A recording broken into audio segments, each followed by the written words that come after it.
बात कर लेते हैं श्रीलंका और जिम्बाब्वे के T20 की। जिम्बाब्वे ने पहले टॉस जीतकर श्रीलंका को बैटिंग की दावत दी। श्रीलंका ने पहले बैटिंग करते हुए 173 रन बनाए और उसके 6 खिलाड़ी आउट थे। 20 ओवर हो चुके थे।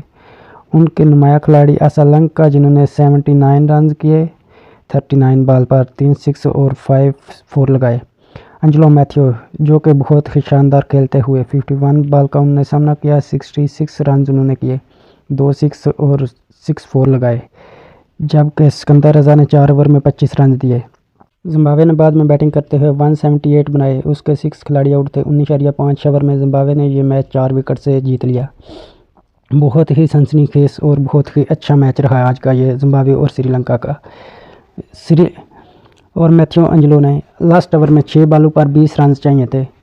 1.5 ओवर में मैथ्यू एंजेलो ने 35 रन दिए। आखिरी ओवर में मैथ्यू एंजेलो ने 5 गेंदों में 20 रन दे दिए थे और जिम्बाब्वे इसी के साथ 4 विकेट से मैच जीत गया।